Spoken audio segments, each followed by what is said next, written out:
Live from Los Angeles, welcome to Good Morning La La Land. I'm Dr. Erin. Hi, I'm Rob Mack. And I'm Jezza Moyer. This is Good Morning La La Land, America's first live streaming daily talk show, coming to you Monday through Friday at 9 a.m. on Instagram, Facebook, YouTube, and Twitter. Now also available on Apple TV, Roku, and Twitch. It's Friday feeling, you guys. It's all about dating, love, and relationships. We're going to debate and talk about an interview with David Beckham on why marriage is so difficult. I can't imagine why. I can't imagine. You know the truth, live on spiritual principle, have some inspiration, and have a conscious conversation, right? Love it. Absolutely. It's hashtag Friday Feels, and I got all the feels for our very special guests. I'm so excited to welcome them to the studio today. Good morning, everyone, back in the studio. We're so excited. Good morning. Good morning. We have the practical and genius numerologist in the house, Wow. Miss Felicia Bender. Thank you so much for being with us, Felicia. How are you today? Fantastic. How are you? Well, it's all in the numbers. I think you are going to have to tell us this morning. Here on Good Morning La La Land, we like to know what your morning routine is. Is there a ritual you have to really start your day out right? There actually is, and it's rather annoying because I roll out of bed and I work out, actually. And then, I know, and then it's Moroccan mint green tea is my addiction.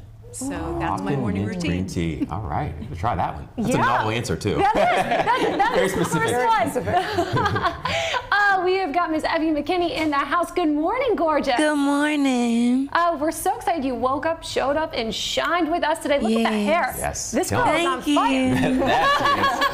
Thank you. So what's your morning routine? How do you start your day? Well, first of all, I go to the restroom, and then after I'm done going to the restroom, I read my daily devotional every single morning to get my morning started off right. And you know, throughout the day, sometimes I might just leave it open so that I can just be reminded of my morning devotion. But that is the most important thing for me. Yeah. Starting the day with faith. Love it. We love that. We've got the writers of Holiday Hostage in the house. David and Abby, good morning. Good morning. Thank you so much for being here. We're so excited to have a sneak peek at the trailer of Holiday Hostage, obviously. But what is a morning like for you as writers, as filmmakers? How do you start your day? Well, a couple things for me. One is that I walk my dog. I have a really cute pit bull Oscar, so do my morning walk. And then I do my morning pages, which is from The Artist's Way by Julia Cameron. So you basically do like 3 pages of freehand, just dump whatever's on your mind so that you can start the day with a clean slate. And then I've made a new rule for myself that I can't check social media until after I've done those things so that I'm not too reactive in the morning to whatever's going on in the world. Now, the real question is, how often do you break that rule? Today. But usually I've been pretty good about it for the last couple months, and I actually feel way better from doing it. Oh, that's so good. Yeah, It's good to have a little social detox. What about you, David? How do you start your day? I am the opposite of Abby. I immediately go on my phone and open up Facebook and Instagram and just compare my life to others. There you go. See how I'm doing. Yeah. Then, You know then what? I'll eventually go to the bathroom, but I like to hold it in until I know if I'm like worthy of other people's lives. And then he just cries in the bathroom. David, I will give it to you. I think that was the most honest Yes. morning Let's ritual. get real, people. Yeah. I'm not even joking. That's the sad part. I love it. He's like a dumpster dive. Yeah, exactly. But you know, it's so interesting because I think so many of us have the intention of having this very powerful morning routine in our ritual, and we share what our dream morning would be like, right? Yes, Yeah, so true. exactly. But let's be real. I was on social media comparing myself real hard. Who watched my Insta story? Who liked it? That happened. Well, thank you all so much for being with us. We're excited to talk to you more later in the show. Love the honesty. I Thank love, you. right? We should all be a little more honest. I have these days where I justify, I'm like, well, I did enough meditation. I'm embodying enough consciousness. I don't need to do that this morning.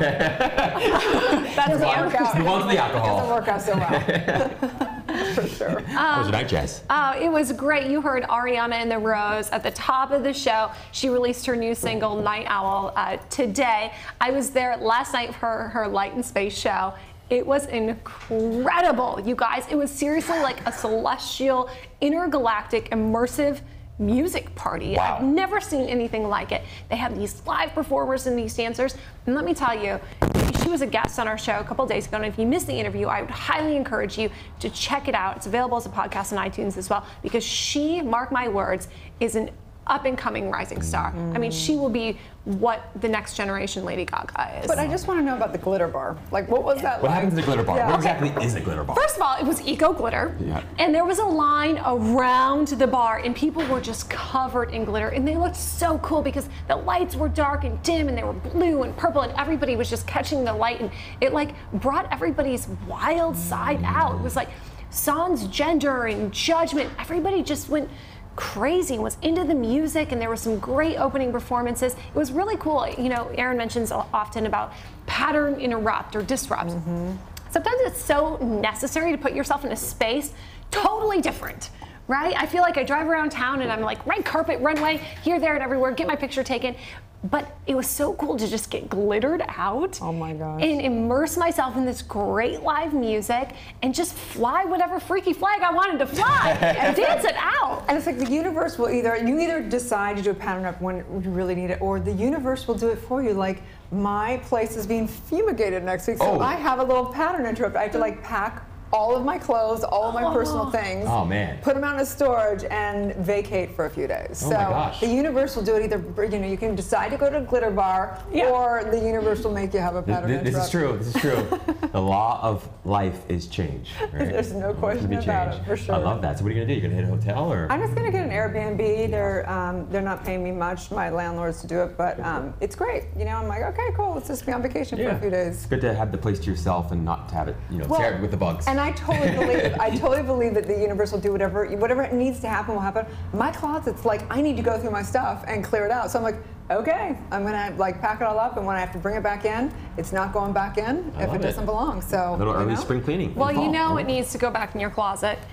Cut from the Cloth denim, released last night. This eco chic line, heritage denim. They're so cool, made in the US, totally Cali vibe jeans. I was wearing them last night, and they've got these exclusive fur coats.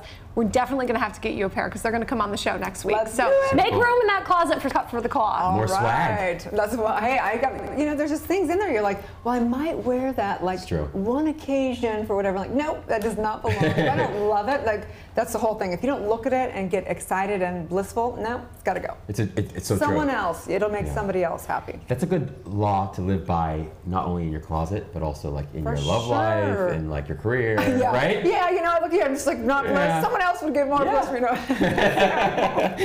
That's interesting. That's one of the hottest pop songs right now. I want you to be happier. And it's really like the lyrics are, I recognize how much I love you, but you will be happier if I let you go. Those jeans are going to look better on somebody else. You are going to look better on somebody else. Very you know? true. You're gonna look better on somebody else. I like that one. That's tweetable. It is. Hashtag Friday Feels. You know what I'm saying? Exactly. Well, I think it's really important to talk about, you know, dating, love, and relationships on Friday and how oftentimes they can be dysfunctional, especially with the holidays coming up. We set these expectations, right? And we don't prepare ourselves or our partner about that. I was listening to an interview on the radio too, and there's this thing called cuffing. Have you heard about this? No. So people are singles, are cuffing themselves, that's what the term is. You pick up like a holiday partner, right? Just to have a little relationship with, to I get through like Thanksgiving, that. get through the holidays, have a date for New Year, and then done and dusted up. Come January 2, we're uncuffed. But it's a really interesting thing that's really happening in the single world right now is like you cuff for the holidays. I don't want cuffed to anything. I I'm don't gonna be want honest with cuffed you. anything. I'm no. good. But I do think it's so important as in this time in history especially, it's such a beautiful thing that we get to, people get to love how they want to love. Everyone's moving past kind of the stigmas and the construct of whatever it means. And some people clearly really thrive. They've been lucky enough to meet a good person that they really vibe with. There's other people that are, polyamorous. There's others that just really, they're just not in a position to have a relationship, possibly. And I just think it's so amazing that we live in a place, I mean, just think about it. It just happened where, anybody can get married. Like, that is amazing. It is. How are we just coming to that Well, it's, right now? 2018, almost 2019. Wow. We finally came to that place. Right. It's kind of wild, right? So cool. But so do cool. love it, yes. But I do think that there's a kind of a breakdown in, and we've talked about this multiple times before, but there's a breakdown in people desiring to have relationships. There's less marriage, there's less commitment, and I don't know if I think it's good or bad. I just think it's kind of like the birthing pains of where we're going to the next chapter. Yeah, I would say it's great if it leads to greater happiness. I think ultimately everything eventually does. The question is how long. So if it leads to greater happiness, I'm all for it. If it leads to more misery, probably not such a great idea. You know what I mean? Right. It'll be really interesting to hear what the numbers say about this, what Felicia has to say, because she sent me a very detailed numerology report. We'll talk about it a little more later in the show. But I think so many times it's really written in our DNA, in our subconscious, from our past lives, how we are going to enter into these relationships, and we might not even know. And just having a better understanding of that, I think, would help anybody in arming themselves to have a relationship, one, that's positive with yourself, but two, that works with a relationship. I was really surprised because, she really put it black and white. She's like, you are gonna over love on people and overextend yourself to the point where you'll resent them. And then that free-spirited, airy part of you is gonna feel cuffed, literally, because all I ever do is overgive of myself without putting my own needs first. It's huge, right? So true. Huge. It was all in the numbers. Oh, right. I know my mom's going to want to read all 17 pages of Felicia's report. Right. So let's talk about that, because there's an article in Independent in the UK. David Beckham had basically admitted how hard his marriage was, and I think that there's such a model, iconic relationship, and I think that we get in our heads of what we think it's going to be. I know that's what really screwed me up, and I became very codependent in it.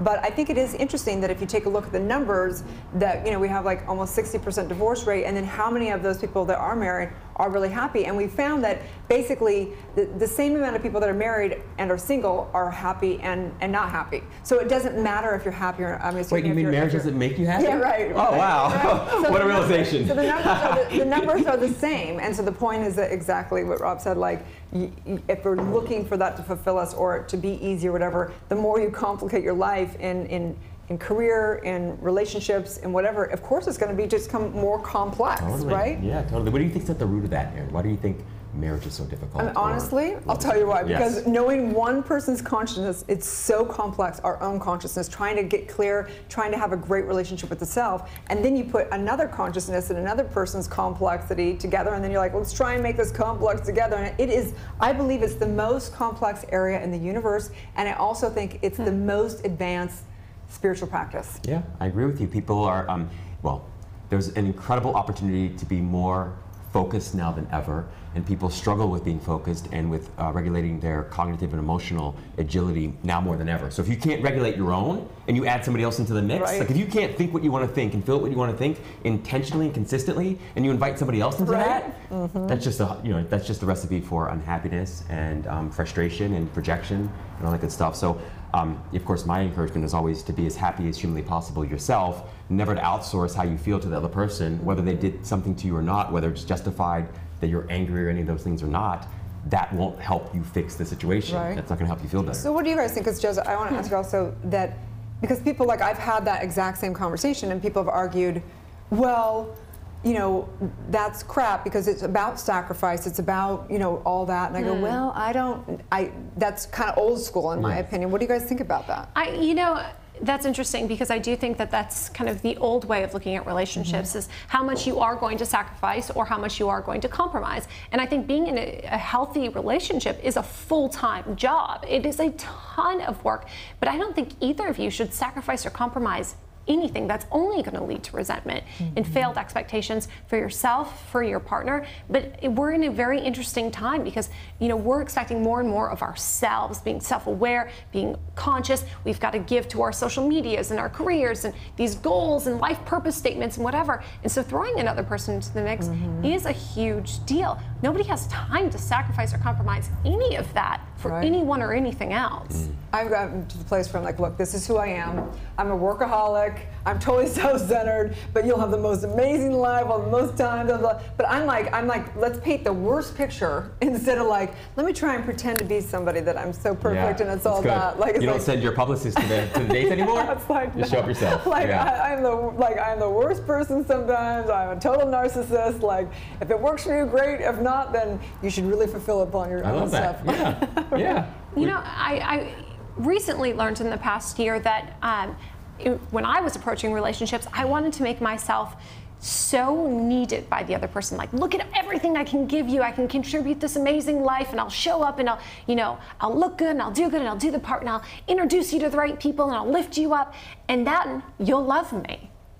It was interesting because I really recognized how I was showing up to be all of these things rather than just showing up as myself, recognizing, oh, hey, maybe these are my flaws and these are my strengths and this is what you get. I was like, this is everything I can give you and I'll create this world for you and then you'll love me and I'll figure it out. Yeah. It's interesting. Yeah, as they say, under promise, over deliver. That's my recommendation with beginning relationships. It's true. I think with what happens with most relationships, if you've got two beggars asking each other for money, that's essentially what happens. And I think that love is only possible, true love is only possible when you're infinitely wealthy and rich. And then you just give, just give. There's no expectation of reciprocity or reward back. You just give. And I think that's the only way you can truly, deeply, fully love is when you're just as infinite and rich as possible in peace, love, and happiness. There's no other way. Everything else is just going to be projections. It's going to be blaming the other person for how they made you feel and what they, I've been there, man. It's endless. It's a disaster. I'd like call up all my exes and apologize. I'd be like, I'm so sorry. That's pretty amazing that you did that. Oh yeah, I did. Of course. Yeah, I was like, I just totally was just. I would blame you for things. I would put too high of expectations. I put too much pressure on the whole thing. Like, just wasn't awake.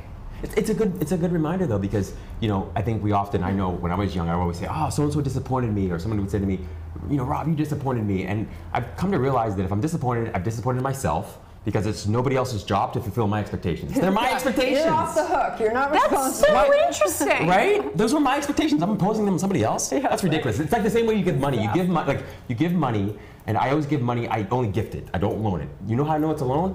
When they give it back.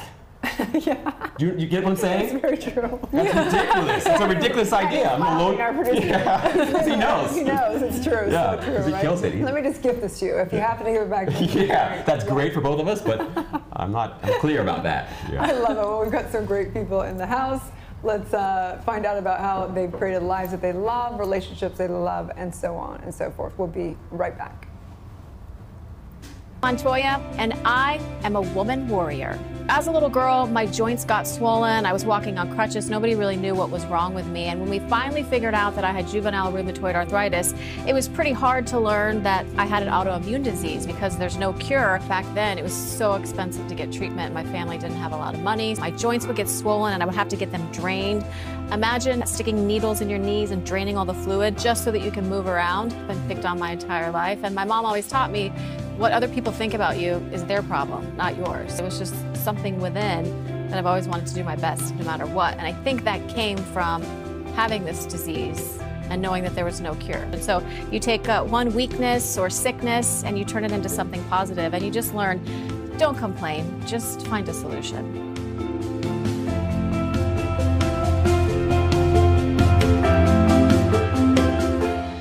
Hi, I'm Courtney Friel, and I am a woman warrior. I don't really like feelings too much, and that's why I discovered alcohol and drugs, because I could just escape those feelings, and that made me feel better. It was right around the time when all the celebrities were dying, Heath Ledger, DJ, they were just mixing a bunch of different things. Ultimately, I was interventioned with 7 people around my bed. I was sobbing in the green room closet in between shows recently because I was lonely. 4 years ago, I went through a divorce and I had to see who I was as an adult outside of a relationship, and that's challenging. And so it's something I still struggle with. I have to keep going. I've got 2 little kids that I tell Cash and Cameron, and that is other people's problems with you are their problems. They're not your problems. I'm Megan Henderson, and I'm a woman warrior. My dad's cancer process was not very long, so I would fly back on weekends to be with him, and I would spend all day, morning to night, in the hospital with him. Seeing him that way, seeing him so vulnerable, seeing your dad that way, it was, really hard and really shocking in some ways, but it was also sort of this quiet bonding moment that we had. He was able kind of for the first time to let me show my strength with him. It's been many, many, many years since he's passed, but of course, I think about him all the time, and especially in those big moments. It's like he never got to see the woman I became. And I think he would have been surprised in some ways at the woman I became. If I could say one more thing to my father, it would be, I think, the mantra that I try to say every day, which are those 2 words, thank you.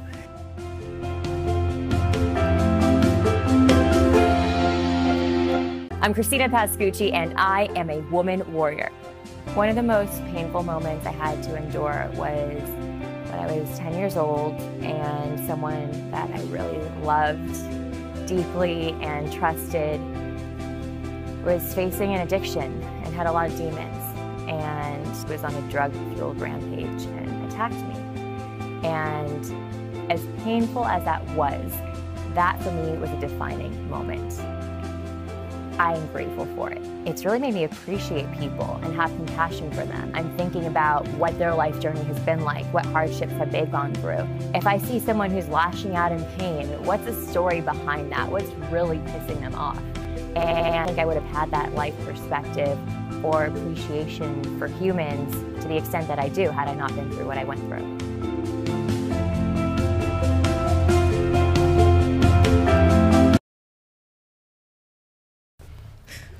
Live from Los Angeles, welcome back to Good Morning La La Land. I am so excited to welcome David and Abby to the show. They are the writers, the creators of Holiday Hostage. I love this whole idea, first of all, and your energy. Thank you guys so much for being with us today. Thank you so much for having us. Yeah, you guys are so much fun already. Tell us a little bit about the film. Oh. Ladies first. All right. Yeah, so Holiday Hostage is a comedic short film about a dysfunctional Jewish family held hostage on Thanksgiving. Not totally inspired by real life events, but inspired by our crazy, dysfunctional families. And so we've been doing the film festival circuit. We've won a bunch of awards so far. We have an amazing ensemble cast. We have Maggie Wheeler, who is famously known as Janice from Friends. Oh. Chandler is horrible. Yeah, She is awful. My God. Yes. Oh my God. Much better than that. And then we have Dawn Stark, who's from That 70s Show. He was Donna's dad. Donna's dad. And the sweet and hilariously talented Bunny Levine. Wow. Yep. He Plays our was just grandma. in everything. So. Yeah, you recognize her. Yeah, we love this. So who came up with the idea for the movie? Who was it? Both. Yeah, I mean, we were really looking for something that we liked the idea of containing a family in, you know, kind of a pressure cooker situation so that they're trapped in some way. So we went through a lot of different ideas of like what that would be, why are they all stuck in one place? And because when you are, a lot of truths start coming out in that sort of situation. So that was sort of the basis of it. So we were just kind of sharing personal stories, and we were kind of meeting up, being like, what's happened in your life, what's happened in my life, and our common bond was the overbearing Jewish mother, and you know, and just Hi, Mom. love you very much. I was like, what? We have a look at the trailer for Holiday Hostage. Let's take a peek. I'm gonna annihilate that shit. Mom, we were actually just about to head out. What are you talking about? You love your pies. It's Thanksgiving. We can snuggle. You should stay the night. I'm out. Okay, listen, you two.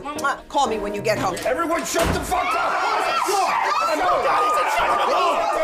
Stop! You can take whatever you want. Nobody needs to get hurt. I want to kill you. Me? No, all of you. Oh, God, you're gonna rape us! Oh, calm down, Abigail. No one's getting penetrated on my watch. Well, this night's a bust.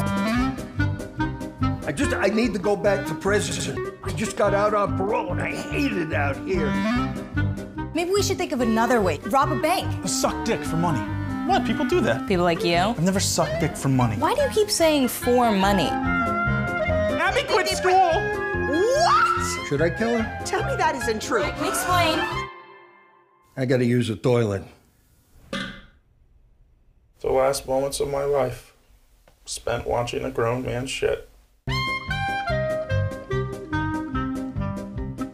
Next person who tries to. Oh my gosh. That's hilarious. Absolutely. It's so funny because we all have dynamic families, to say the least. And so having, you know, humor around it is just, you got to laugh sometimes. All of our families is hilarious. But in particular, Jewish, tell us a little bit about, because obviously I'm not Jewish, but I have lots of Jewish friends, and there is like a particular culture around it, like stigmas or whatever. Tell us a little bit about those for you. Well, one thing that's been fun is like, this is not therapy, David. This is not the time. But one thing that's been great is we've been traveling around doing all of these film festivals, and we're going to places like Austin, Texas, and Colorado, and we have all these people who they're like literally not a Jew in sight. And so we have all these other people coming up telling us like, oh, this is so much like my, you know, fill in the blank family, my Mexican family, my this family, my whatever. And so it's been really fun that people have been able to relate to it who are not Jewish, because obviously our audience size would be very small if that it was only compelling to Jews. But David, just talk about your mother. It's okay. No, my mom really is the best, but my mom is, think of the most stereotypical New York Jewish mother.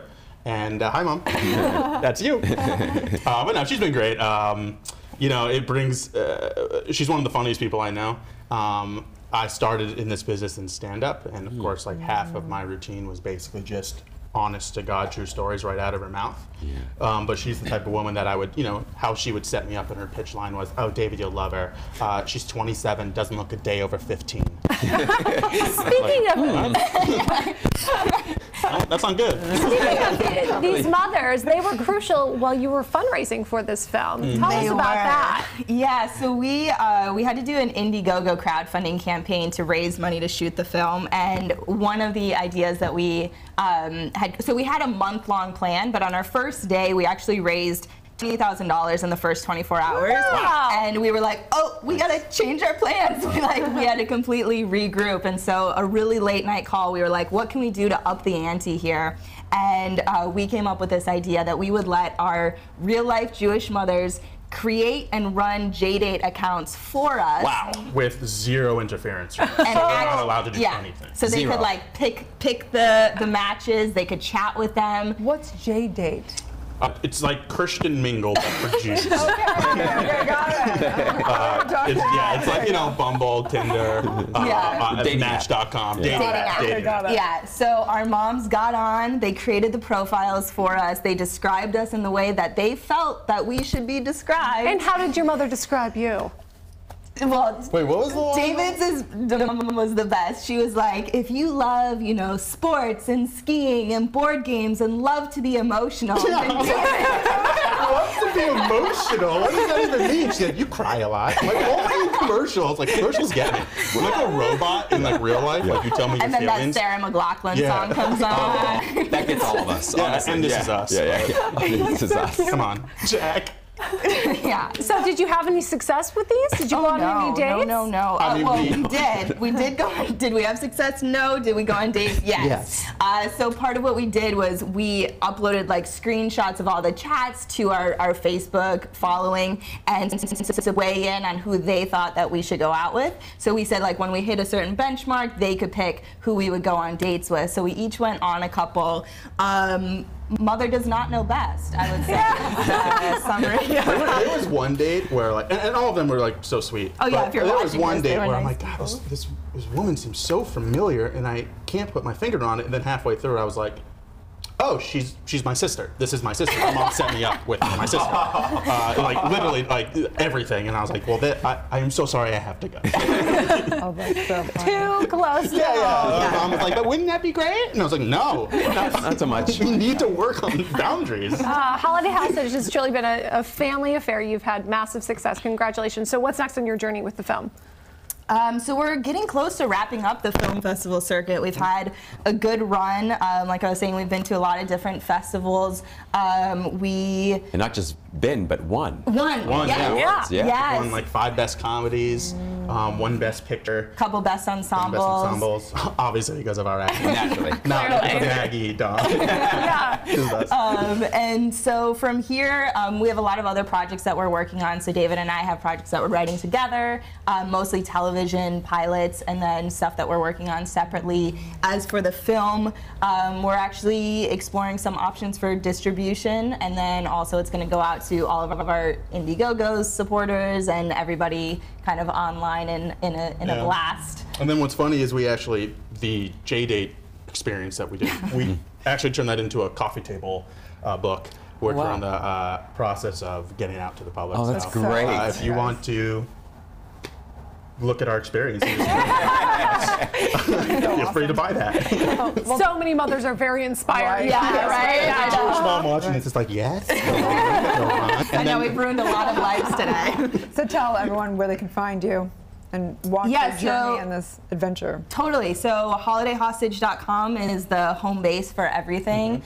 You can find our Instagram, Facebook, Twitter, and all of that on there. And we are also on Instagram, Twitter, and all of that. But you find us on holidayhostage.com. Check them out. Super funny. Awesome. Right. Thank you guys so much. Stay tuned. We'll be back with more on Good Morning La La Land. I'm Lily Melgar, actress, director, producer, and this is my life. I was born and raised in LA. I was born in General Hospital, only to grow up and be on General Hospital. Ricky Martin and I got to be the first Latin leading couple in the history of soaps. You may know me from my work as Janice Ramos on The Bay. I just had my 3rd Emmy nomination. I've won 2 Emmys producing on The Bay.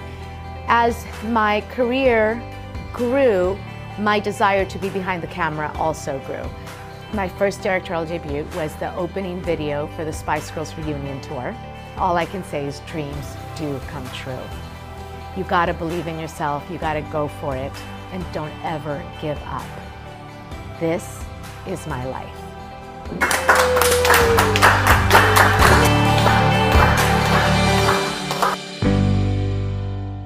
I'm Kelly Goris, and I'm the writer, director, producer of the Heal documentary, and this is my life. I grew up in Long Beach, California, and I love sports. But that being said, I was not a healthy kid. I ate McDonald's, and nothing green passed my lips. Looked at myself in the mirror, saw that I gained the freshman 15, and I was like, maybe I should start eating green things. I read Marianne Return to Love. That set me on a path of spiritual, interest, and then also science. I was fascinated with optimizing this experience we call life. I produced this documentary that marries science and spirituality and teaches us how to go to the doctor, accept the diagnosis, but we make our own prognosis. The body is capable of miraculous things, and this is my life.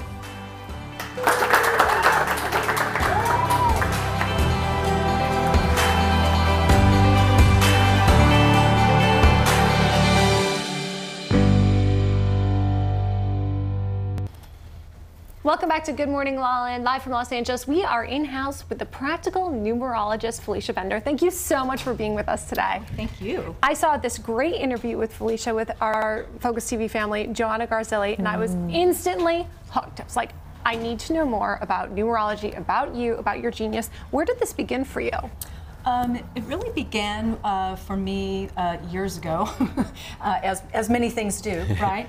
And it came with the death of my mother. I talked about that yesterday, but the brief version is that I was on autopilot early on, and then my mother died, and it was one of those things where I didn't have questions about life before then, and then I had every question, and it really kind of dissolved everything I knew in the world. So it was the beginning point for me to go on this spiritual gauntlet. I just started reading everything I could, finding out everything I could about energy, about intuition, about all of those things. And then years later, I was still, I'm a very pragmatic person. I have a PhD in theater. I'm a creative mind, so numbers actually are my worst nightmare. Mine too!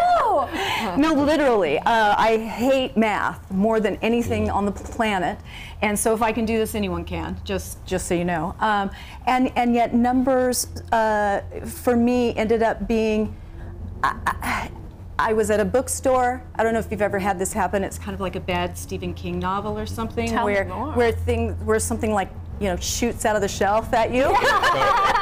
And so this happened with me, and it was a book not about numerology because I would have never picked it up. It was a book that had some numerology in it, and so I was reading it, and I was like, oh. It was just that click, Have you ever had that? Totally. Something? Yeah. So it was, and I was like, this is my tool.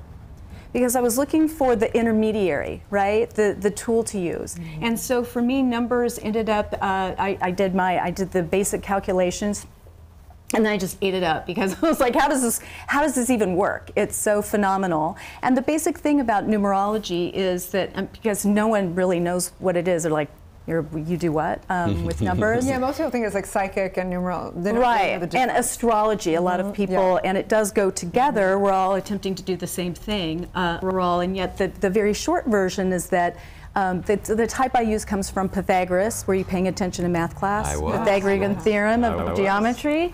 So I was not paying attention, by the way, at all. My dad did. Sure, I paid attention. That was the good for your dad. So not me. I wasn't paying any attention. I could barely balance my checkbook. So in any event, it's basically posits the idea that numbers carry with them not only a quantitative value like 1 cup, 2 cups, and so on, that they carry with them a vibratory influence, right? A frequency and an energy, and that contains data. So on some level, it's like, so how? And yet, if we're in this digital world, right? And everything is digitized, so it's kind of like cell phone reception or the cloud. Like, what is that? Where is it, and how does that work? So it basically is the idea that everything that we are and everything on the planet basically is this matrix of code. It's numbers. I was just going to say, any coder would say, oh my goodness, amen, this is exactly. And exactly. And so any coder would also say that numbers are a language. Right. So for me, I love to study human emotion and the psyche and why we do things and how and all of that. So this became my language to do that. So it's like Morse code. You walk into a room and you've got the the dashes and everything else, and it's just static. But if you know Morse code, you know what's been said. So it's the same here. Redesign your life if you know Morse code. Right. Yeah. So let's get into it. Okay. I love the whole. Thank you for taking us through that. Yes, absolutely. Sure. Now, do our readings. No, just kidding. So, how can we apply this, or how do we do it? How do you do it? What we need is your name as it appears on your birth certificate, and then we need your birth date. So we did I did Jeslin's. Sorry, guys. This is great. Yeah. And again, this is going to be the short condensed, and so what I like to do is look at basically cycles of time that we're going through, and then look at your personality profile, is what I would call that. And so you are going through huge transitions right now. Yes, I am. You the first, Jess? Yeah. The caca is hitting the fan, as we say, all year long. Because numerologically speaking, we go through 9-year cycles throughout our lives called personal year cycles. And if you know the theme to each of the, I call it knowing the theme to your party. Okay. So yeah. So the theme to your party is that this is all about conclusions. This is the end of a 9-year cycle, and it's happening at the same time that you're shifting what we call a pinnacle cycle. There are 4 distinct chunks of time. We don't need to go into calculations or anything, but and they're kind of like a degree program that you signed up for during this particular time. My number signed me up for this. I did not. They did, and so your program that you've been signed up for a while is guided by the number 7, and that is the spiritual. It's a very high vibe spiritual number. Yes. So the fact that you're in this early on, because this is early on, age-wise for you, this has been a time of deep inner exploration. As a child, I bet you felt like you were from planet Mars or Venus or somewhere very glamorous, but I was not from Michigan. Yeah, not from Michigan, and kind of wondered. And so it was often you'll experience things that test and challenge your deep sense of yourself, of meaning during that time, and you get experiences that draw you into the spiritual, whatever you might think of as spiritual. I walked in and I met Dr. Erin and brought back. There you go. Well, exactly. And yet you're transitioning right now into a number 6, which is very different. And speaking of Fridays for relationships, are you interested in extending a relationship into a more serious, up-leveling it? I would like to eventually, partner up and get married and have a family, but that's it's kind of a tug. It's a little push. It's a push and pull. It's a push-pull. Well, that is favored.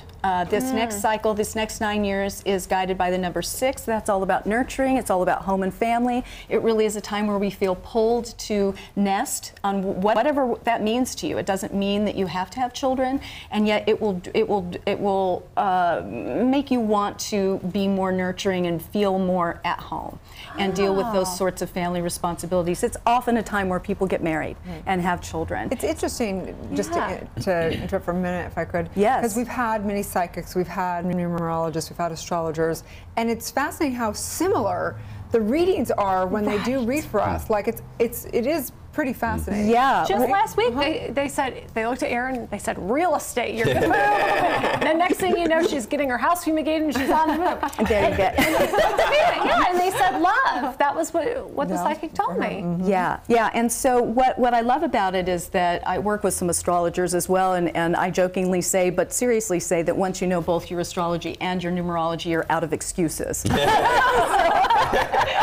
Because we all are using these tools to say the same thing. And that's what I'm saying, it's confirmation. I'm not to take away from No, your work exactly. at all. I'm meaning that this is so confirming, and for me it adds up. The more that you have the different viewpoints and it's saying the same thing, absolutely means a lot. And I want to point that out and accentuate that as well, because this is a tool. Right? So it's like your diet. It's like, you know, your exercise program. We have to do different things in order to optimize ourselves. So this isn't it, you know. It's just a part of something that can really help you out. It's part of the multivitamin. Exactly, It's really key, so you can really understand, 1, 2, validate the way you've been, and then change it. Yeah. Right? Yeah. I mean, thank you so much for sharing the insight that you did. I mean, I had a 17-page report from you, and it was so telling. At some point, I cried because I thought, oh my goodness, I felt so much freer. This all makes sense. This isn't my crazy. This isn't my fault.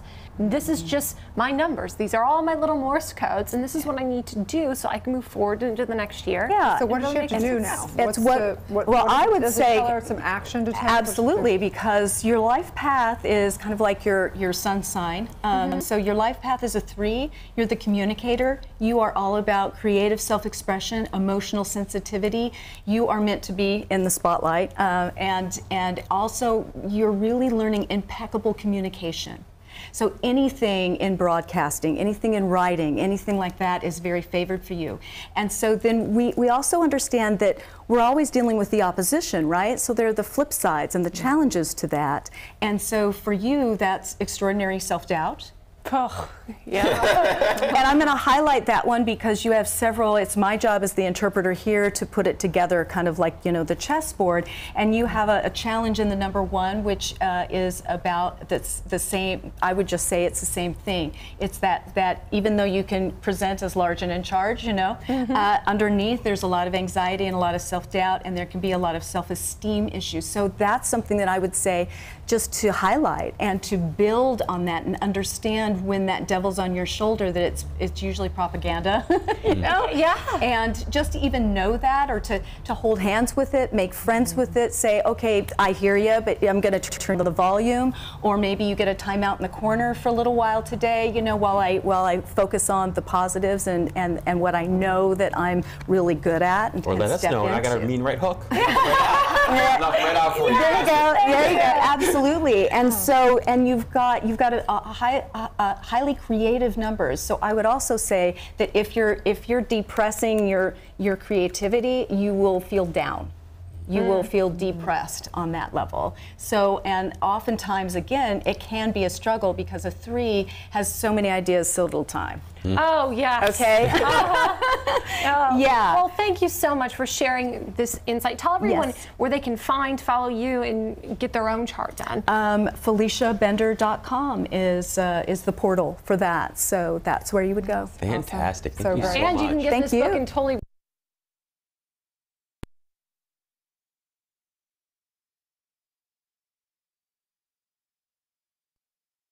So.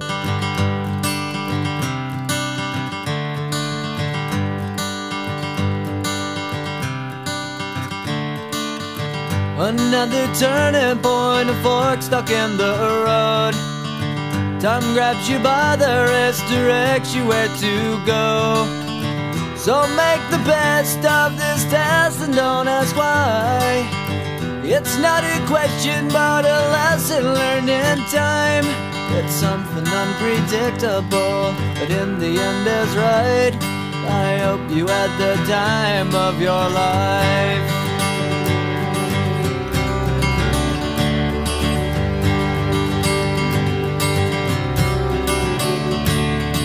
So take the photographs and still frames in your mind, hanging on a shelf in good health and good time.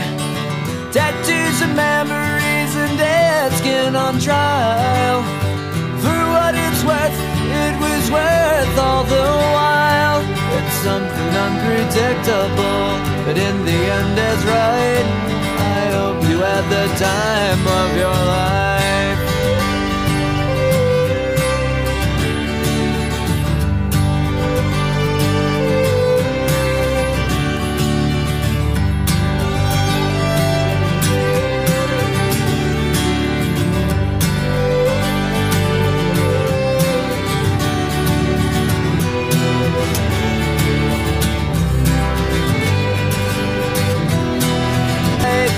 I hope you have.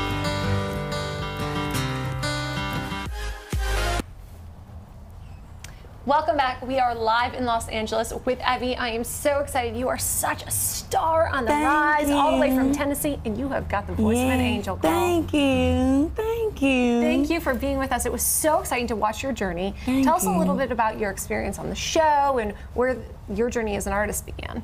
Oh, well, my journey as an artist began a long time ago. I'm 21 right now, but I grew up in the church, and that's really where I just started to sing. I love to sing, but the 4 was just a prayer answered 1,000,000 times, and I never knew, you know, that the Lord was gonna bless me with a whole show, that I was gonna be the first season when I never knew that. But I just kept the faith, and I just always believed in myself. I graduated high school in 2015, and unlike my peers, I said, I'm not going to college. I want to be on the stage. I want to be in front of the lights. I want to be on tour. I want to go and do my own shows. And I hustled for a long time. And the 4 really just switched everything for me. Everything. It was like my whole life flipped from down to up, like within a day. And I've been here all my life, you know. A lot of things don't happen overnight.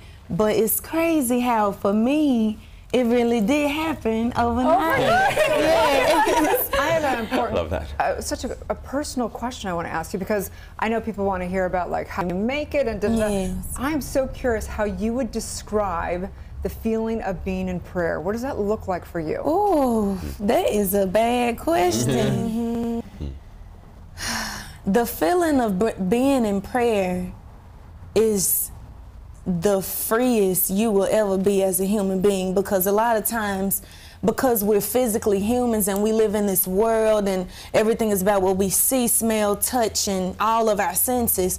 But I think as a human race, we don't really pay attention to the most important, which is the spiritual, which is before you were even born in your mother's womb. God knew exactly who you are, what your name was going to be, what you were going to be doing. He knew that. And so for me, I go in prayer a lot, even before I drive, before I wake up in the morning. If it's something happening with my family, I just have to go in prayer. Or sometimes I just go in prayer just because, you know, thank you, Lord. Thank you for all that I have. Thank you for the things that I don't have right now, but I'm thanking you in advance. But for me, that is my freedom, because it's like nobody in this entire world can think what Evie is thinking but God. So for him to know all of my deepest secrets and for me to be open about that, it makes my life a lot easier, especially being in Hollywood and especially being in the music industry.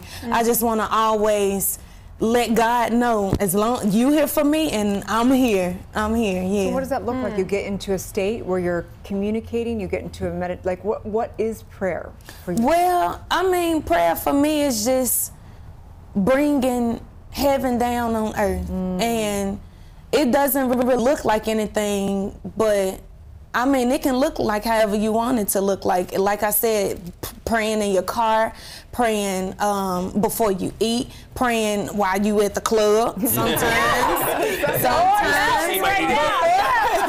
Before I go on stage, I really pray. And I have this prayer veil that I put over, and it's a scripture in the Bible that says, you know, how important it is. Well, not important. Well, it is important, but it's just, it shows that you are just glorifying God. And when you put the prayer veil on, it's like it sets you apart from the whole world because it's just you and God. Love it. I just I love the question. I absolutely love the answer. Yes.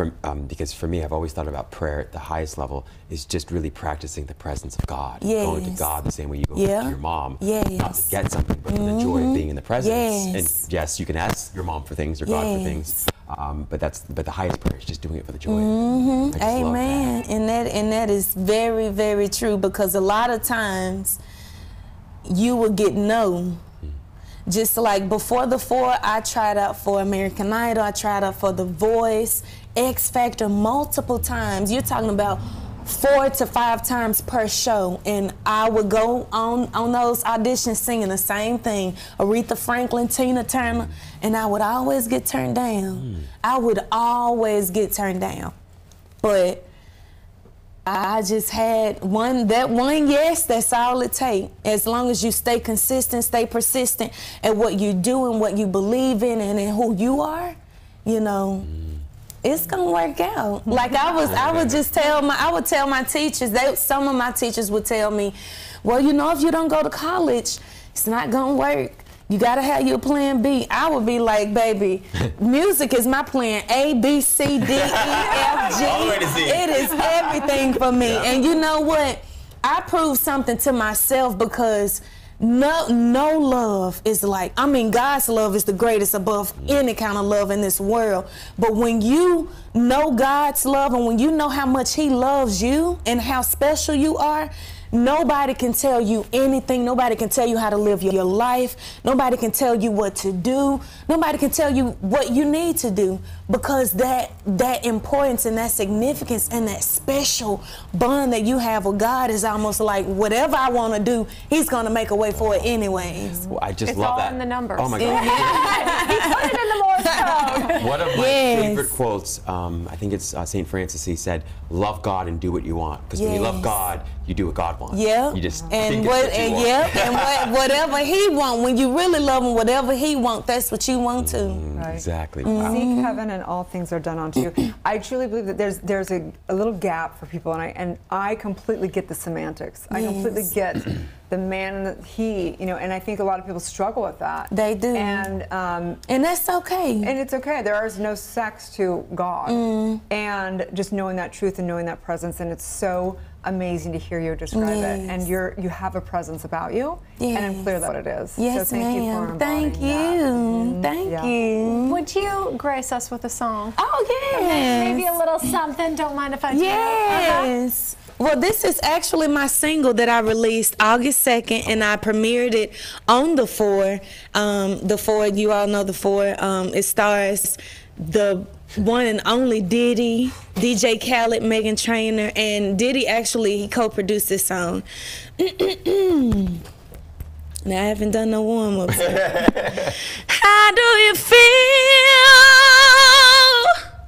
when you're with her? When she cracks a smile, does it light up your world? How do you feel when it's all said and done? Are you in love with her, even though you can't see? How do you feel? What? What just happened? That's my single. It's available everywhere. Make sure you go and get it. More music coming. I'm working on my album, and it is amazing. God is good. I'm not complaining about nothing. Well, it's your divine destiny for sure. Yes. So thank you so much Thank for you. rising to you. Yes, ma'am. We want you. We want all of your art. So beautiful. Tell everyone where they can find and follow your journey. You all can follow me. First of all, please follow me on my YouTube channel at Evie McKinney. Follow me on all of my social media at Evie. That is EVY TVIE_music on Instagram, Facebook, Twitter. Follow me, girl. You need to. Thank you for being an angel. Thank We you. appreciate it. Stay tuned. We'll be back with Lauren. Good morning, La La Land.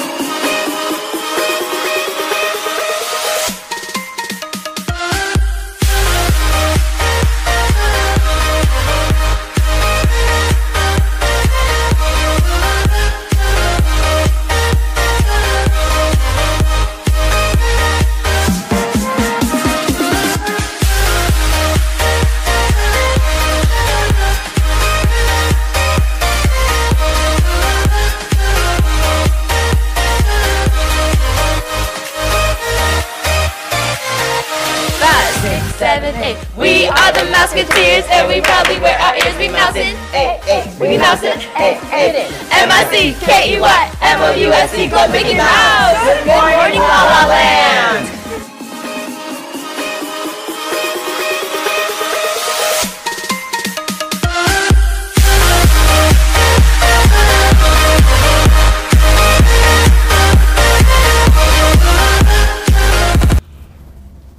Welcome back to Good Morning La La Land. I am still speechless after that performance. Just incredible. Thank you so much. Today we've been talking about love and faith, and I guess the question of the day is, for each of you, what has been most helpful, or what would you recommend to people to either build their faith or to sort of love more deeply and more fully? Is there anything that you've discovered in your life that's been really helpful? Answer for that. Something that has really been helpful for me is, and I'm learning it right now, like I said, I'm 21 years old, so my experience and everything with real life, real deal just hit. But me being an artist in this world in 2018, patience is key. And one thing that Diddy told me, and a piece of advice that he gave me, was don't ever get comfortable, because when you get comfortable, there will always be somebody, it's always somebody that wants it almost more than you do. So you got to make sure that you want it more than everybody else in the room. That way it's just set in stone for you, Yeah. Thank you. Diddy also gave me advice. I was talking to Jesus. Yeah. I mean, Jay-Z and I the other day were talking, and Jay-Z was like, girl. I think for me, I am someone who has a tendency to over-busy myself, and like I was talking about at the beginning of the segment with social media and all of that stuff, it just feels like there's just like constant input. And I'm someone who's overly empathetic, and so if I'm watching and reading the news nonstop, like that brings me down.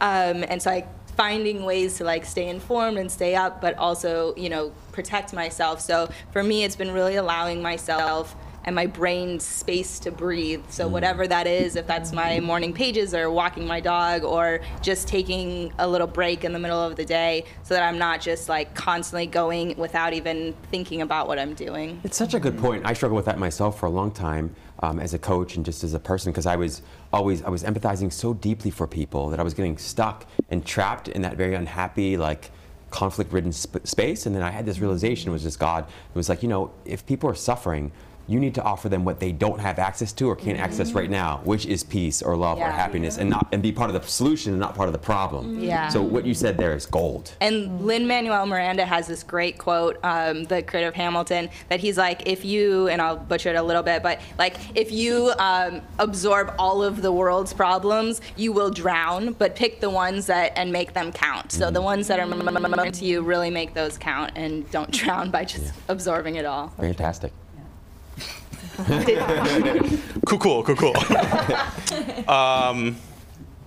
Beyonce once told me. I mean, like when it comes like to love and stuff for me, for me personally, and you were kind of talking about it earlier when you guys were at the table, is just kind of be truthful to yourself. It's short and sweet, but just not projecting your stuff onto others. That's huge. It took me a while to realize that, but been happy ever since. Yeah. And what about you? I think that I just briefly, in the work I do, when you feel bad, when you're off, it's supposed to feel bad. You know, it's your barometer, and so it's your wake up call to shift. You know, so it's just tuning in to ourselves. The more we can do that, the more in alignment with ourselves, with our relationships, with everything around us are going to be. I love that. It's divine discontent. Yes, love it. Thank you all so much for sharing your time, your light, your talent with us. We are Good Morning La La Land, America's first live streaming daily talk show, coming to you live Monday through Friday at 9 a.m. And you can listen to all your favorite interviews available as a podcast on iTunes. That's right. We're waking up the world together. Please like, share, comment, subscribe, and support these beautiful people. Have a wonderful Friday. Enjoy your weekend. It's going to be